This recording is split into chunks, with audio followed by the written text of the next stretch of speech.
لہذا سسٹم نے ایک شخص کو قید میں ڈال دیا اور دوسرے کو نکال کر باہر پھینک دیا۔ خواجہ ڈاکٹر عبدالقدیر کا مستقبل کیا ہے؟ یہ کتنے دنوں تک آزاد رہ سکیں گے؟ یہ ہمارا آج کا موضوع ہے اور ہم ایک چھوٹے سے وقفے کے بعد اس پر گفتگو کریں گے۔ ہمارے ساتھ رہیے گا۔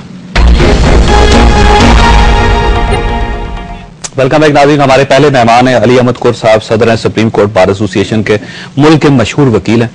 ان کے ساتھ تشریف رکھتی ہیں ڈاکٹر شیریں مزاری صاحبہ، ترجمان ہیں پاکستان تحریک انصاف کی اور مشہور تجزیہ نگار ہیں۔ ہمارے تیسرے مہمان ہیں طارق فاطمی صاحب، سابق سفیر اور دفاعی تجزیہ نگار ہیں۔ کچھ صاحب یہ دیکھیے، یہ عدالت نے ایک فیصلہ دیا ہے ڈاکٹر عبدالقدیر کا، اور یہ ایک بڑا دلچسپ اور اچھا فیصلہ، وہ لوگ اس کو اپریشیٹ کر رہے ہیں۔ ڈاکٹر عبدالقدیر کو لوگ دیکھنا چاہتے تھے کہ وہ قید سے باہر آئیں اور لوگوں کے درمیان گھومے پھریں۔ آپ اس فیصلے کو کس نظر سے دیکھتے ہیں؟ نہیں، جہاں تک اسلام آباد ہائی کورٹ کی بات ہے، ہمارا کلیئر ایک پرنسپل سٹینڈ ہے، ہم صرف اس عدالت کو مانتے ہی نہیں، اس کی فیصلوں کو بھی نہیں مانتے، لہذا مزید بات کرنے کی ضرورت ہے۔ ان کے فیصلوں کو بھی نہیں مانتے؟ بالکل نہیں مانتے۔ یہ کیا سپریم کورٹ جس میں ڈوگر صاحب بیٹھے ہیں اس کے فیصلوں کو نہیں مانتے؟ یہ تو بہت چھوٹی جمعہ 8 دن کی اس کی پیدائش ہے، یہ کیا چیز؟ لیکن یہ فیصلہ بڑا اچھا ہے، لوگوں نے اس کو اپریشیٹ کیا ہے۔ بات یہ ہے کہ اگر ہم اسی طریقے سے ہم بات اس طرح، تو ڈوگر صاحب اور اس کے ساتھ باقی ساتھی بیٹھے ہیں، کل اگر کوئی فیصلہ دے دیتے ہیں، بات فیصلے کی اچھی اور برے کی نہیں ہے، بات تو یہ ہے کہ اس کی حیثیت کیا ہے۔ اس وقت جب سپریم کورٹ کا آئینی طور پہ وجود نہیں رکھتی، جو بھی سسٹم اس ملک میں ظلم یہ ہو رہا ہے، ستم یہ ہو رہا ہے اس وقت، جو کہ غیر آئینی طور پہ ڈوگر صاحب بیٹھے ہیں، اگر وہ غیر آئینی طور پہ اور حقیقتاً ہے اور ساری دنیا مانتی ہے، اب تو ہمارے ساتھ 17 کروڑ عوام ہے، لہذا جو پورا سسٹم ہے ایک تحصیل کے لیول تک، جو جوڈیشل مجسٹریٹ اور جو سول جج بیٹھا ہے، یہ سارا سسٹم غیر آئینی طور پہ چل رہا ہے۔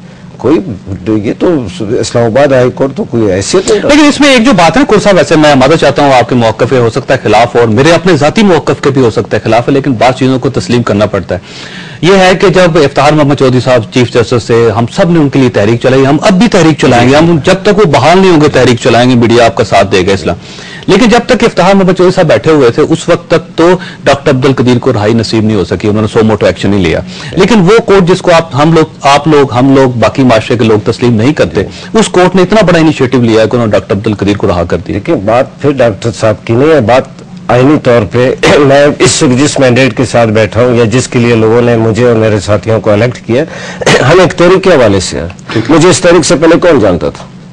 کوئی نہیں جانتا تھا۔ میرے ساتھ جو باقی دوست بیٹھے ہیں، آپ اندازہ لگائیں، سپریم کورٹ کے جیسے انتہائی سینئر جو ہمارے ساتھی ہیں ممبران، ایک کلائمیکس پہ ہوتا ہے وہ وکیل جب اس سپریم کورٹ کا ممبر بنتا ہے، اس میں ایک اتنی باری تعداد میں، اور یہ بھی آپ کی علم میں ہے کہ ایک جو ہمارے جو مخالف ساتھی تھے، میں اس کو بہت واضح نہیں کرتا ہوں، کتنی زبردست میرے لیے میرے خلاف ایک کیمپین چلائی گئی، پیسہ خرچ کیا گیا، کروڑوں روپے خرچ کیا، اس کے باوجود اگر لوگوں نے ہمیں اور میرے ساتھیوں کو الیکٹ کیا ہے، اور ایک وہ ورکر جو ایک وہ ہمارا ساتھی جونیئر ساتھی جو سپریم کورٹ کے ممبر بننے کے لیے اس کو 20 سال کا عرصہ درکار ہے، اس نے بھی محنت کی، تو ہمارا صرف مینڈیٹ یہ ہے کہ ہم صرف یہ چاہتے ہیں کہ اس ملک میں جو غیر آئینی اور غیر قانونی عدالتی سسٹم ہے، جو ظلم اور بے انصافی ہو رہا ہے، جو اس ملک میں آئین اور قانون کو اٹھا کر پینٹ دینے کی ریت اور روایت ہے، اس کے خلاف ہے۔